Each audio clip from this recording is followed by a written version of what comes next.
Senhor, eu te peço que possa estabelecer para mim um caminho aberto, limpo, no qual eu possa andar e que eu possa falar da tua palavra de maneira coerente e plenamente, totalmente compreensível.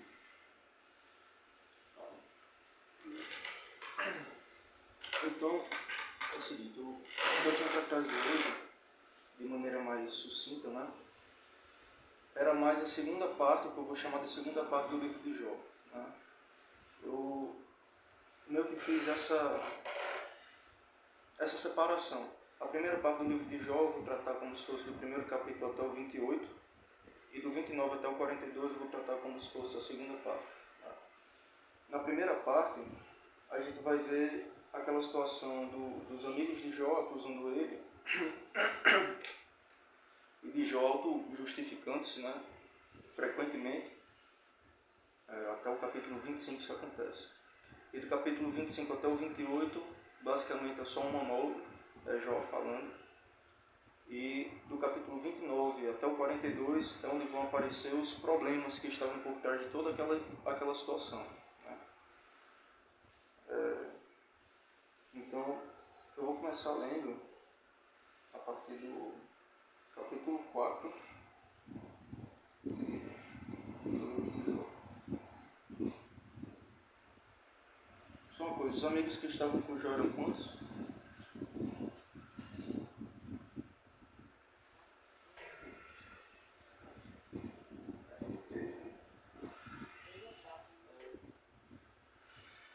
Na primeira parte vão citar 3 amigos. Assim, eu acho que é a parte 3, sendo essa menção e isso. Vou começar lendo a parte de Elifaz. Né? Mas antes de verdadeiramente falar sobre essa parte de Elifaz, eu gostaria de fazer uma leitura de Gênesis capítulo 36, 4, que é um detalhe, não uma informação extra, uma coincidência talvez. Alguém pode ler? Gênesis 36, 4.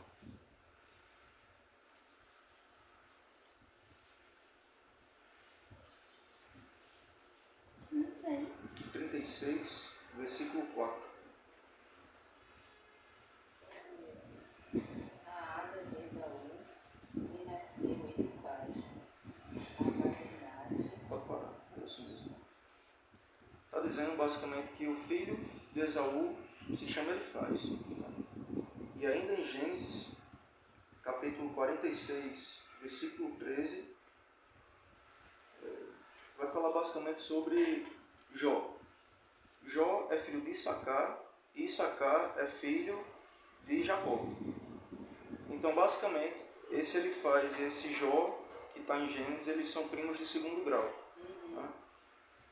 E aí é só uma informação interessante porque, pelo relato de Jó, não parece ser um tempo muito distinto, muito diferente desse que está passando em Gênesis com os descendentes de Abraão. Né? Então, fica só essa informação em aberto, né? Que poderia ser. E indo do capítulo 4 mesmo de Jó, né, eu vou fazer a leitura, a gente vê aqui a fala de Elifaz repreendendo Jó. E ele começa bem, ele diz o seguinte: se intentarmos falar-te, enfadar-te-ás, mas quem poderá conter as palavras? Eis que ensinaste a muitos e esforçaste as mãos fracas. Tuas palavras levantaram os que tropeçavam, e os joelhos desfalecentes fortificaste. Mas agora a ti te vem e te enfadas, e tocando-te a ti, te perturbas. Porventura não era o teu temor de Deus a tua confiança, e a tua esperança a sinceridade dos teus caminhos? Ele começa bem, dando um auxílio, de certa forma, a Jó, um consolo, dizendo que em outrora ele consolava os demais, ele ajudava, fortaleceu os joelhos desfalecentes, e que agora ele se mostrava dessa forma cansado. Né? Mas depois o jogo muda, e é por causa dessa mudança de argumento, digamos assim, dos amigos de Jó, que lá no capítulo 42, Deus vai chamar os 3 amigos de Jó de loucos. Porque ora eles fazem aquilo para que eles foram chamados para fazer, que era consolar Jó, e outra hora eles fazem uma acusação, né? E a gente sabe que Deus é o autor da vida, Jesus é o autor da salvação, e o Espírito Santo é o autor da consolação. E o quarto amigo que vai aparecer lá na frente, né, por volta do capítulo 30, ele vai dizer que ele vai falar porque ele não aguenta mais segurar, porque o Espírito o está impelindo a falar, né? Então, aqui a gente vê uma ação na carne e outra ação no Espírito. Os amigos de Jó, ora eles fazem essa parte de auxílio, né, de falar, consolar Jó, e em outra hora eles fazem justamente o contrário, eles acusam Jó, né, que é o contrário do que Deus esperava deles, né? Não seria esse o propósito. E aqui ele fala: lembra-te agora qual é o inocente que jamais pereceu, e onde foram os sinceros destruídos. Segundo eu tenho visto, os que lavram iniquidade e semeiam o mal, seguem isso mesmo. Então, Jó, você está colhendo o que você está plantando, né? Basicamente, você está recebendo a desgraça, porque em algum momento você plantou a desgraça, né? Só que o problema desses 3 amigos de Jó, quando fazem essas acusações, é que eles não sabem para onde eles vão apontar. Então eles dão tiros no escuro. Eles tentam de alguma forma acertar Jó em algum canto, mas eles não sabem onde Jó poderia ter errado, né? Então é uma revelação que só vai vir com o quarto amigo, que é usado por Deus. E eu queria deixar uma palavra com vocês 3, para mais na frente eu pedir para vocês lerem, certo? Aí vocês podem ficar já com a Bíblia aberta no aplicativo. Eu vou fazer a leitura de Eclesiastes, mais à frente eu vou citar. Eu quero que Hannah fique com Provérbios 16:8. Amanda pode ficar com Romanos 12:2. E Diogo pode ficar com Tiago 4:6.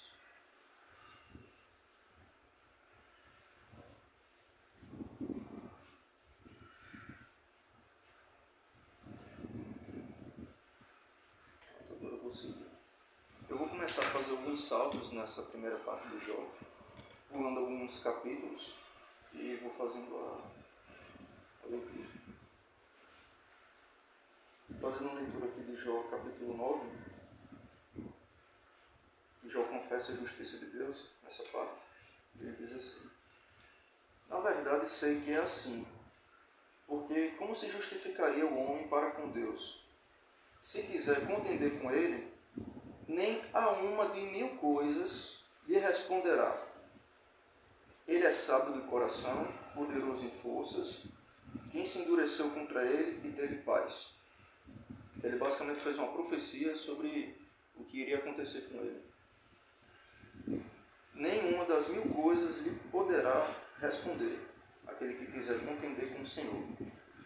E lá para frente, Deus ele vai fazer várias perguntas a Jó, que Jó vai ficar assim, de cara, né? Ele não vai saber responder nada. E aí é que ele vai se humilhar, que é o que Deus espera dele, né?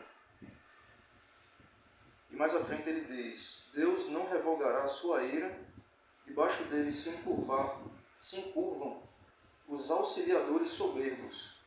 Novamente falando sobre ele mesmo, mas ele não sabe, né? Quanto menos lhe poderei eu responder ou escolher diante dele as minhas palavras. A ele, ainda que eu fosse justo, lhe não responderia. Antes ao meu juiz pediria misericórdia. E mais à frente ele diz: olha, a coisa é esta. Por isso eu digo que ele consome ao reto e ao ímpio, matando o açoite de repente. Então ele se ri da prova dos inocentes. A terra é entregue às mãos do ímpio. Deus cobre o rosto dos juízes. Se não é ele, quem é logo? Então, basicamente, ao longo dessa primeira parte de Jó, ele vai dizer que ele é justo, que ele é inocente. Essa parte aqui tem um trechinho que ele fala, né? nem que eu fosse justo, eu discutiria com Deus, eu me humilharia, mas não é o que acontece, não é a realidade dessa primeira parte. Em toda a primeira parte, em momento algum, ele pede perdão, ou ele se coloca numa situação de humildade, numa situação em que ele realmente poderia ter errado em algo. Na verdade, ele se coloca como um justo, que está sofrendo uma injustiça, e que Deus é o causador de tudo isso. Então ele coloca aqui que o reto e o ímpio para Deus é a mesma coisa, e ele coloca também que durante a provação do justo, Deus ele dá risada. Para Deus aquilo é engraçado, em função da situação que ele está passando e que ele não tem respostas. Agora, no capítulo 12 de Jó, Jó ele não vai entender o porquê dele buscar fazer as coisas corretas, buscar agradar a Deus, e ainda assim ele ser motivo de piada, como ele coloca, motivo de piada entre os seus próprios amigos. E eu fico imaginando se isso seria uma realidade caso Jó conhecesse os heróis da fé, né?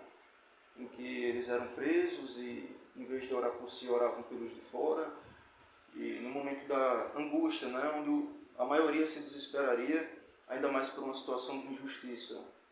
Ainda assim, os heróis da fé, eles louvavam ao Senhor, eles abdicaram do status, eles abdicaram do trabalho de suas vidas e morreram pela espada. E aqui Jó está colocando a sua situação, e eu penso, se ele conhecesse os heróis da fé, como nós conhecemos, se ele mudaria o seu posicionamento. Agora no capítulo 15, versículo 15.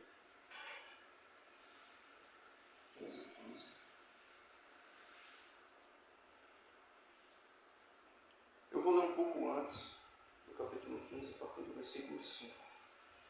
Porque a tua boca declara a tua iniquidade. Isso aqui ele faz falando. E tu escolheste a língua dos astutos. A tua boca te condena e não eu. Teus lábios testificam contra ti. És tu, porventura, o primeiro homem que foi nascido? Ou foste gerado antes dos outeiros? Ou viste o secreto conselho de Deus e a ti somente limitaste a sabedoria? Que sabes tu que nós não saibamos? Que entendes que não haja em nós? Também há entre nós encanecidos e idosos, muito mais idosos do que o teu pai. E aqui, no versículo 15, ele vai dizer o seguinte: eis que nos seus santos não confiaria. Vou ler um pouco antes. Que é o homem para que seja puro, e que nasce da mulher para que fique justo. Eis que os seus santos não confiaria. Falando de Deus, né? Que ele não confiaria nos seus próprios santos. E nem os céus são puros aos seus olhos. Quanto mais abominável e corrupto é o homem, que bebe a iniquidade como a água. Nesse capítulo 5, na verdade, ele não está falando a verdade bíblica, dizendo sobre essa questão dos justos, né? Que Deus não confia nos seus próprios santos. E, de toda forma, é aquela linha. Ele tenta, de alguma forma, atingir Jó, e ele vai usar de mecanismos, mesmo que sejam meios errados, para tentar alcançar isso. Então ele está agindo pelo meio errado para chegar no fim correto, né? Que seria Jó finalmente se arrepender. Em Jó capítulo 19, do 6 ao 9,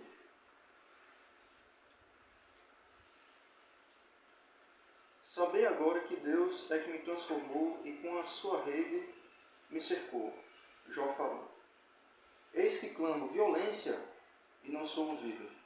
Olhe, ele não é ouvido. Grito socorro, mas não há justiça. O meu caminho ele estrincheirou e não posso passar. Nas minhas veredas ele pôs trevas. Da minha honra me despojou e tirou-me a coroa da minha cabeça. Então aqui ele fala que Deus, ele tirou a coroa da cabeça dele, tirou a honra dele. E E mais à frente, curiosamente, ele vai fazer uma profecia sobre a vinda de Cristo. Quem me dera agora que as minhas palavras se escrevessem, quem me dera que se gravassem num livro. Que aconteceu, né? E que com pena de ferro e com chumbo para sempre fossem esculpidas na rocha. Porque eu sei que o meu Redentor vive, o que por fim se levantará sobre a terra. Interessante, né? Legal. Agora indo para o capítulo 21, que é o que eu vou fazer a relação com Eclesiastes agora. Capítulo 21, 7 ao 16. Vou fazer a leitura. Por que razão vivem os ímpios? Envelhecem e ainda se esforçam em poder. A sua semente se estabelece com eles perante a sua face, e os seus renovos perante os seus olhos. As suas casas têm paz, sem temor, e a vara de Deus não está sobre eles. O seu touro gera e não falha.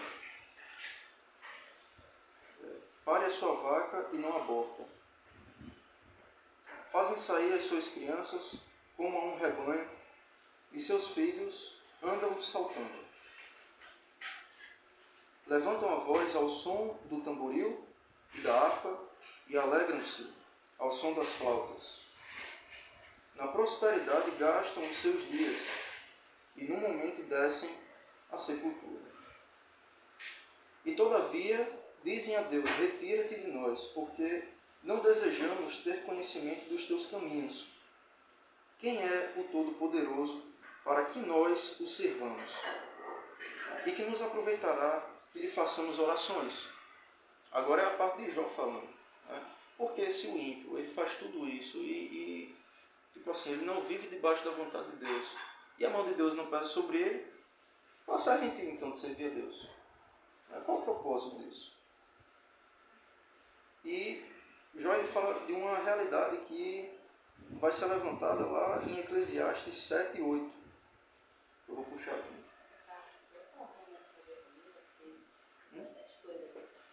Se ela quiser na lista. Certo? Não é?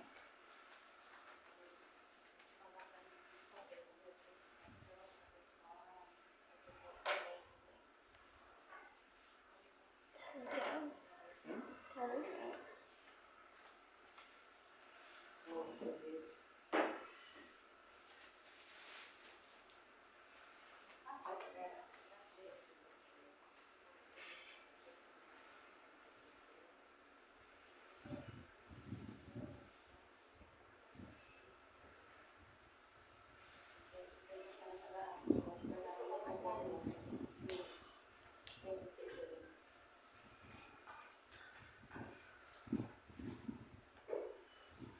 Jó falou sobre essa condição do ímpio, né?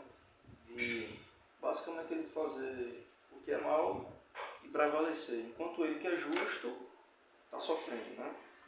Isso é uma realidade que a gente vê aqui no livro de Eclesiastes, capítulo 7, versículo 15. Tudo isto vi nos dias da minha verdade, da minha vaidade. Há justo que perece na sua justiça, e há ímpio que prolonga os seus dias na sua maldade. Então isso acontece mesmo, né? E em seguida, Salomão ele vai dizer o seguinte: não sejas demasiadamente justo, nem demasiadamente sábio. Oxe, mas isso não é coisa boa? Por que ele pede para não ser demasiadamente justo e sábio? Porque te destruirias a ti mesmo. Então ele coloca isso como se fosse uma coisa ruim. Ser demasiadamente justo e demasiadamente sábio é o que Jó está sendo. É o que Jó está fazendo. Ele está sendo perfeccionista. Ele está encontrando em si uma justiça própria, uma perfeição que não existe para Deus. E esse aqui é o problema dessa primeira parte do livro de Jó.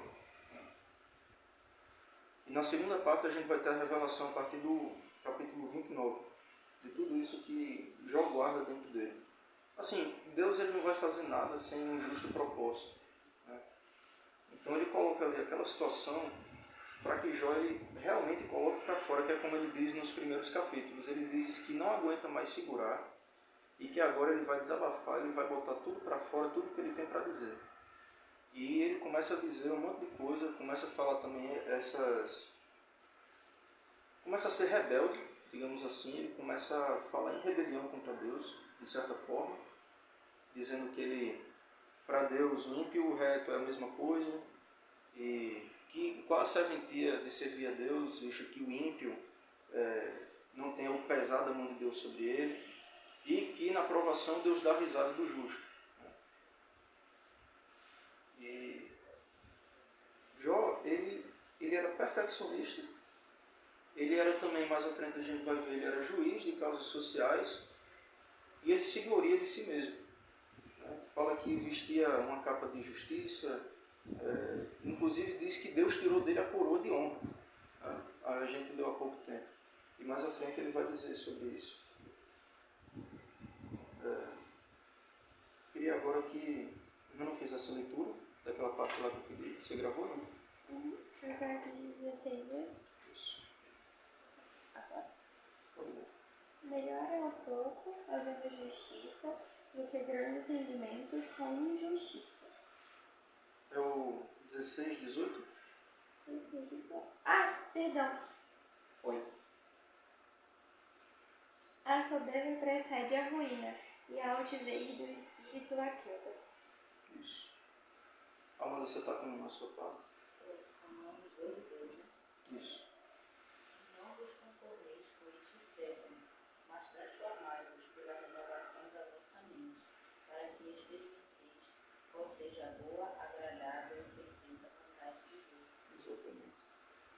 Então assim, Jó ele está clamando esse tempo todinho, está dizendo a Deus, Deus, eu sou justo, não faça isso não, não faça pesar sua mão sobre mim não, e Deus ele não responde, porque justamente ele resiste aos soberbos, né?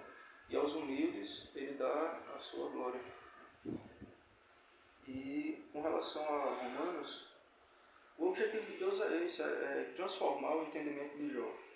E para essa transformação é importante que Jó ele passe por essa etapa, né? É importante que ele passe pelo vale, para que ele coloque para fora tudo aquilo que ele tem guardado dentro dele, para que ele mesmo tome ciência daquilo que ele tinha em si. E aí, a partir daí, né, ele seja transformado pelo Senhor. E Deus vai usar como intermédio disso o quarto amigo. Né? Então, o plano de Deus ele não é mau. O plano de Deus não é nos matar, não é nos ferir, é nos transformar, que é o que ele vai fazer com o Jó. Então a primeira parte acabou, agora é a segunda parte, partindo aqui do capítulo 29, em que Jó ele vai falar sobre a sua importância, vai falar de si mesmo. Jó 29.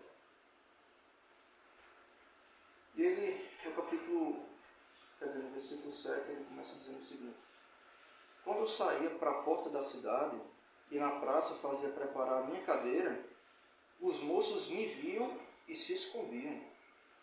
Os idosos se levantavam e se punham em pé. Os príncipes continham as suas palavras e punham a mão sobre a boca.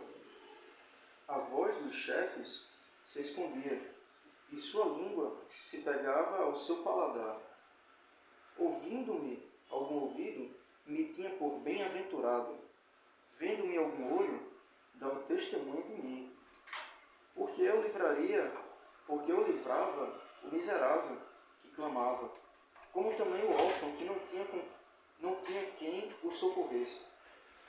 A bênção do que ia perecendo vinha sobre mim. E eu fazia que rejubilasse o coração da viúva. Cobria-me de justiça, e ela me servia de veste. Como manto e diadema era o meu juízo. Ele era um juiz de causas sociais. Eu era o olho do cego, os pés do coxo, dos necessitados era pai, e as causas de quem não tinha conhecimento inquiria com diligência. E quebrava os queixais dos perversos e dos seus dentes tirava presa, e dizia: no meu ninho expirarei e multiplicarei os meus dias como a areia. A minha raiz se estendia junto às águas, e o orvalho fazia assento sobre os meus ramos. A minha honra se renovava em mim, e o meu arco se reforçava na minha mão. É tudo sobre ele. A honra é dele, a glória é dele, a justiça é dele.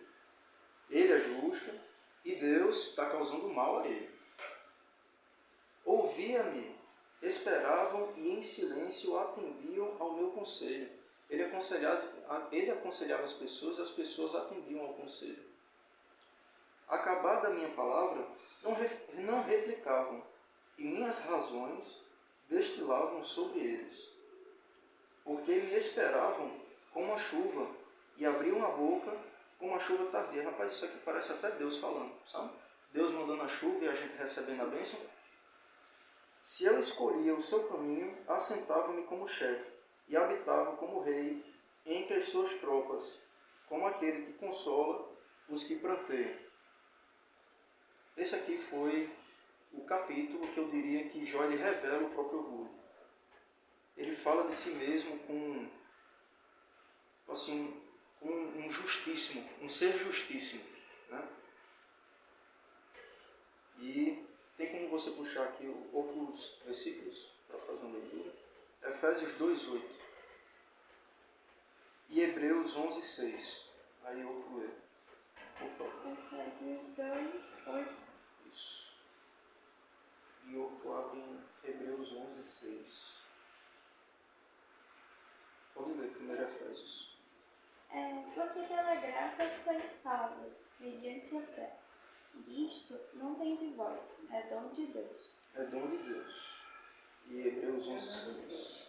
De fato, sem fé é impossível agradar a Deus, porquanto é necessário que aquele que se aproxima de Deus creia que ele existe e que se torna galardoador dos que o buscam. Pois é. Jó, ele poderia fazer a obra que fosse, né? A obra visível. Todos ali eles enxergavam quem era Jó. Eles enxergavam o que Jó fazia, mas eles não enxergavam o espírito orgulhoso que estava crescendo dentro dele. Essa parte, só quem conseguia ter acesso era Deus, né? E, por meio da obra, ele não se faria justo, de maneira alguma. A justiça dele se daria por meio da fé. E é sempre bom dar uma pincelada na nova aliança, nessas situações. Pode ler Provérbios para mim?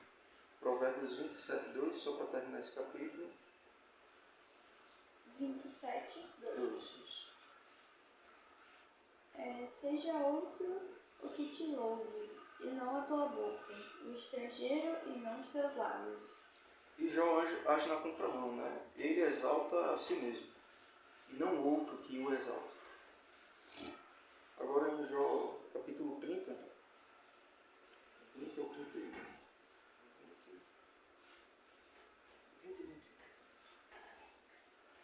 Jó que ele fala sobre a sua integridade, ele diz que ele fez conserto com os próprios olhos, para que ele não olhasse para uma mulher que não fosse dele.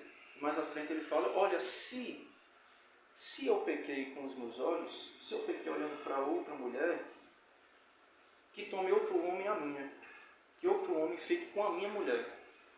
Ele vai colocar situações do se eu fiz isso, se eu fiz aquilo, ou seja, não é que ele fez. É caso por cima, uma situação que ele não se lembra, caso ele tenha feito, então eu aceito o juízo. Caso eu tenha feito, então está certo Deus, é justo então que você me pune. Mas eu não fiz. Basicamente é isso. E do 20 e 21...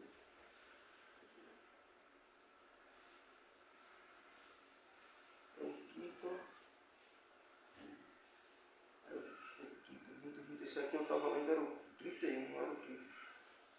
Eu passei um. O 20 e 21 do capítulo 30 ele diz assim: clamo a ti, mas tu não me respondes. Estou de pé, mas para mim não atendes, não atentas. Tornaste cruel contra mim. Com a força da tua mão resistes violentamente. De onde você tem salvo aí a sua parte? Do Todavia ele nos otorga graça ainda maior. Por isso declara as Escrituras: Deus se opõe aos arrogantes, mas concede graça aos humildes. Pois é. E em outras traduções fala que resiste aos soberbos. Né? É a mesma coisa. E Jó está dizendo justamente que Deus ele resiste a ele. Né? Você, com a sua mão, resiste violentamente contra mim. Ou seja, ele está sendo soberbo de fato. Ele realmente está sendo soberbo. É um pecado espiritual, não é um pecado que você consegue averiguar, não é um pecado que você consegue ver ele praticando com as próprias mãos. Mas nessas entrelinhas do que ele diz, você percebe que existe alguma coisa estranha, que existe um problema. E mais à frente ele vai contar seus méritos, vai falar novamente de si, dizendo: porventura não chorei sobre aqueles que estavam aflitos, ou não se angustiou a minha alma pelo necessitado? Todavia, aguardando eu o bem, eis que me veio o mal. Esperando eu a luz, veio a escuridão. No 32 agora, como eu li o 31, né? Fiz aquela leitura lá. Eu vou pular para o 32, que é quando chega Eliú, finalmente. E quando Eliú chega, ele basicamente fala assim: rapaz, eu fiquei calado esse tempo todo, sabe por quê? Porque vocês são mais velhos que eu. Eu escutei tudo que vocês tinham a dizer. Eu escutei Jó falando, eu escutei a acusação de vocês. Vocês atiraram no escuro. O que era para falar, vocês não disseram. O que era para Jó fazer, Jó não fez. E agora é a minha vez. Então, se alguém tiver alguma coisa para dizer, que diga agora, porque quando eu começar a falar, eu não vou parar mais. Aí ele chega para Jó e fala: Jó, você tem alguma coisa a dizer? E Jó fica calado. Fala para os caras também, para os outros amigos, né? E eles ficam calados. Ele falou: eu esperava mais de vocês, porque vocês são mais velhos. E ele fala sobre a sabedoria, que remonta um pouco a Provérbios, né? Ele fala que, basicamente, ele entendia que a sabedoria viria com a idade. Mas ele foi ensinado pelo Senhor que, na verdade, a sabedoria vem pelo Espírito. E ele está sendo impelido pelo próprio Espírito de Deus a falar. E ele vai falar da parte de Deus, que é o único amigo que não vai ser chamado de louco. E vai ser o único amigo que não vai ser chamado de louco. A chave está aí por fora, né? Vocês vejam.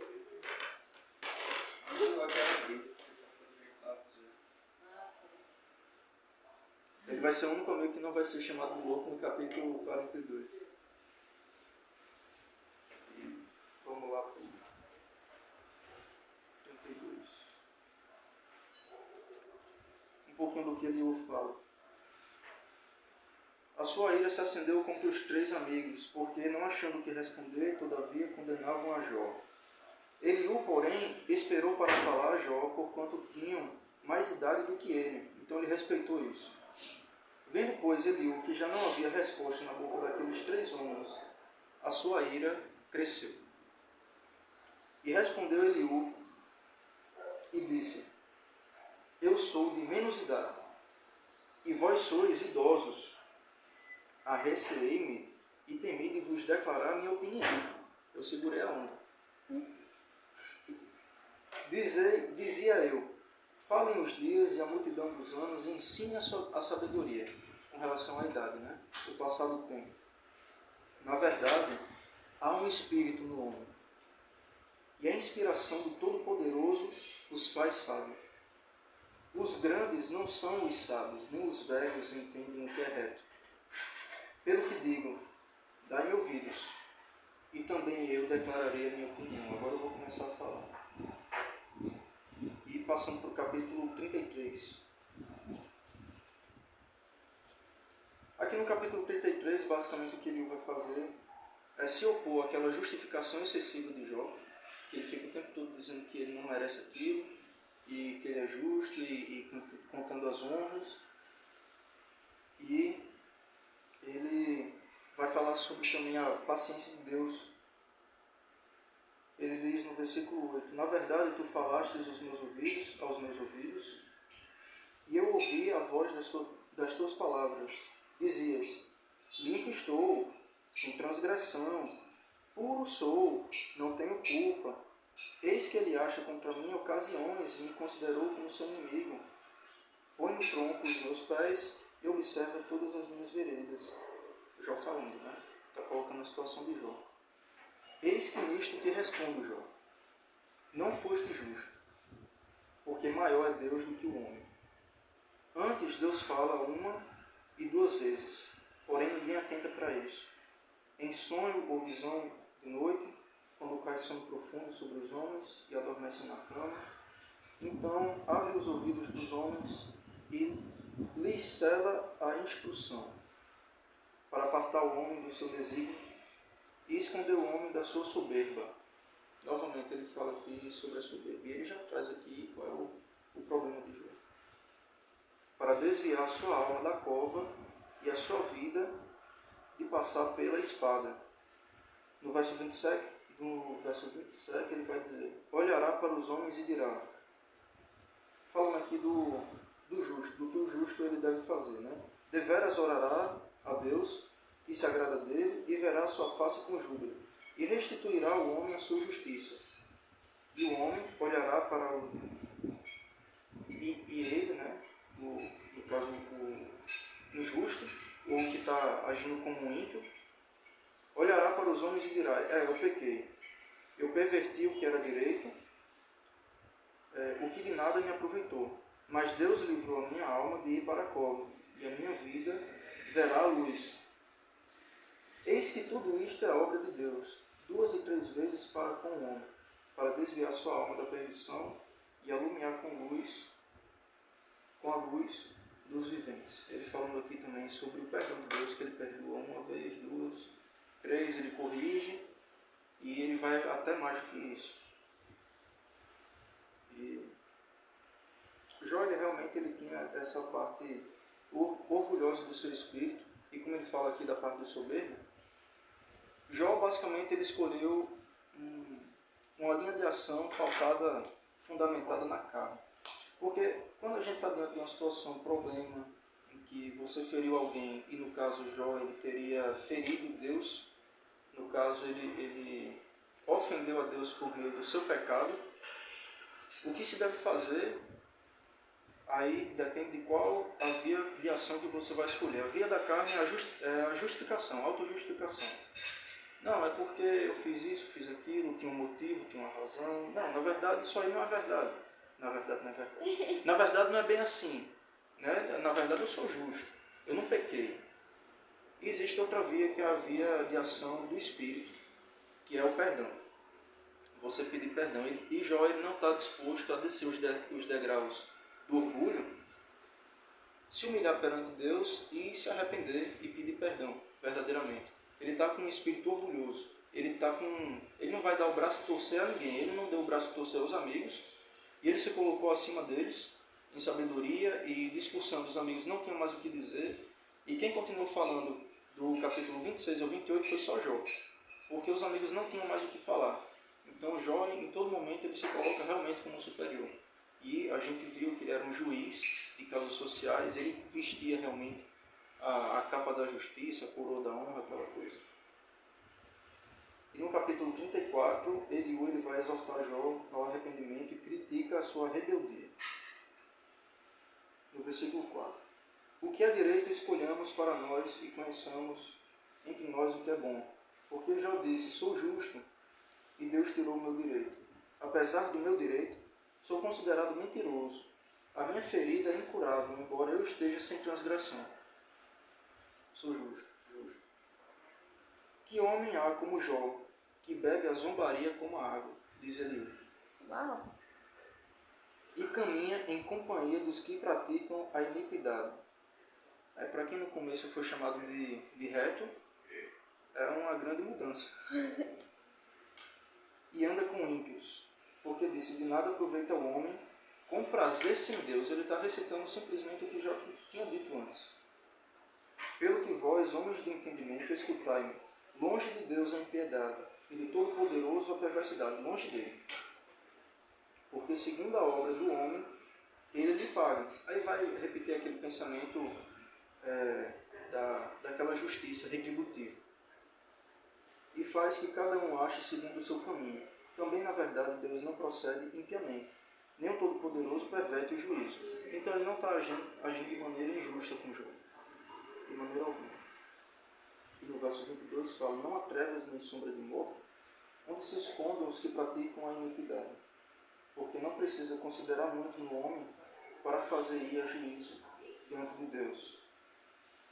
31. Na verdade, quem disse a Deus: sofri, não pecarei mais, o que não vejo, ensina-me tu. Se fiz alguma maldade, nunca mais hei de fazer? Virá de ti como há de ser a recompensa, para que tu a desprezes? Faze tu, pois, e não eu, a escolha. Quer logo o que sabes. Que é logo o que sabes? Fala, ele está dizendo para Jó. Os homens de entendimento dirão comigo, e o varão sábio que me ouvir. Jó falou sem ciência, e as suas palavras faltou com a prudência. Pai meu, ele falou antes, né, longe de Deus, longe de Deus a perversidade, longe de Deus a impiedade. Né? E aqui nessa última parte, ele fala: Pai meu, provado seja Jó até o fim, pelas suas respostas próprias de homens malignos. Pela forma como ele respondeu, eu falo: Deus, que Jó seja provado até o fim, porque ele merece, pelo que ele disse, pela sua maldade de palavras. Porque Jó ele se portou como um rebelde com Deus, porque ao seu pecado acrescenta a transgressão. Entre nós bate as palmas e multiplica contra Deus as suas razões. Existia sempre uma via de mão dupla. Ao mesmo tempo que Jó lançava essas palavras duras e falava inverdades, em outro ponto, ele também engrandecia o nome do Senhor, falava que Deus era todo-poderoso e que ele sabia demais e tudo. O ponto é que Jó, o temor que Jó tinha com Deus era um medo que ele sentia medo.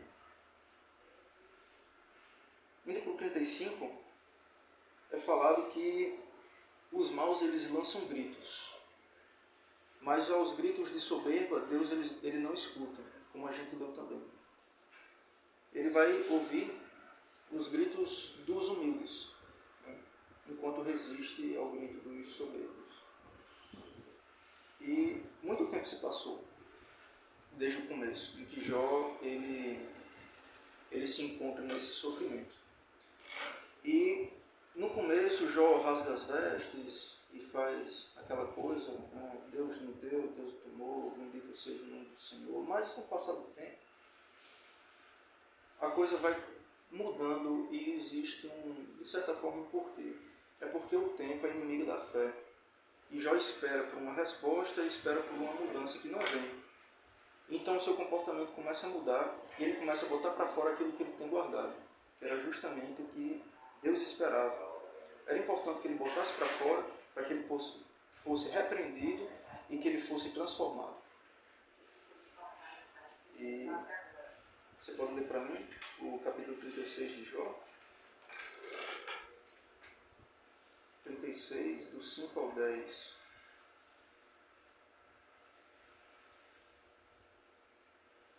Do 5 ao 10.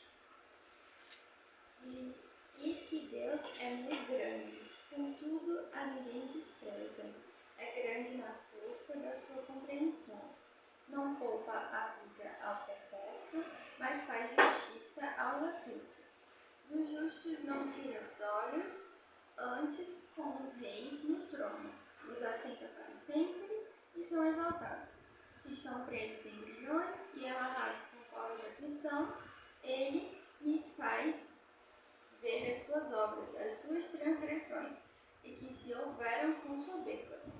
Abre-lhes também os ouvidos para a instrução e manda-lhes que se convertam da iniquidade. Então aqui novamente trazendo, não à toa, esse ponto acerca da soberba de Jó.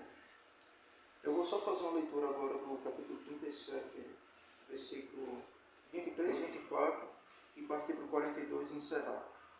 37, 23 e 24. Ao Todo-Poderoso não podemos alcançar, grande é em poder, porém a ninguém oprime em juízo e grandeza de justiça. Por isso o temem os homens. Ele não respeita os que são sábios de coração. E partindo para o capítulo 42, que é quando a restituição de tudo aquilo que Jó perdeu, Deus ele vai fazendo uma série de perguntas a Jó. Jó ele não sabe responder nada, ele não sabe onde enfiar a cara, ele está com vergonha. E aqui no capítulo 42 ele vai dizer: bem sei que tudo podes, e nenhum dos seus pensamentos pode ser impedido. Quem é aquele, dizes tu, que sem conhecimento encobre o conselho? Por isso falei do que não entendia. Senhor, eu falei do que eu não entendia.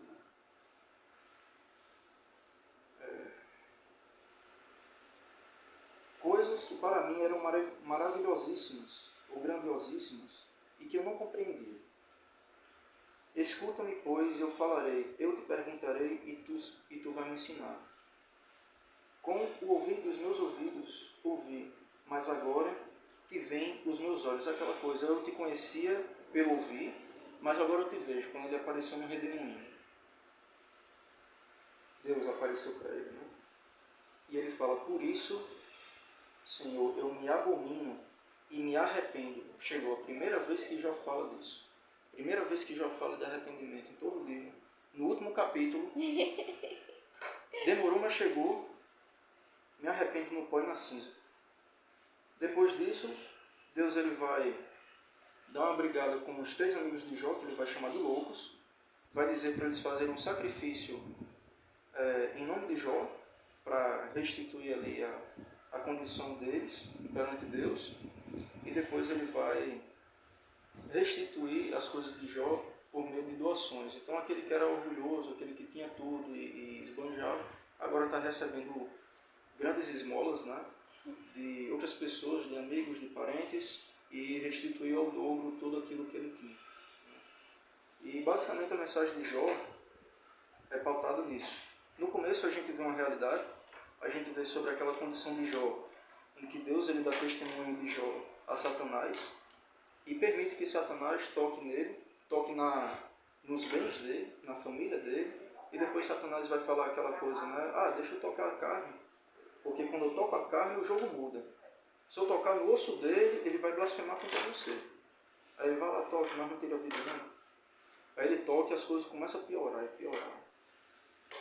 E acaba que tudo que Deus fez foi com um propósito final de restaurar, de transformar o entendimento de Jó acerca de algumas coisas.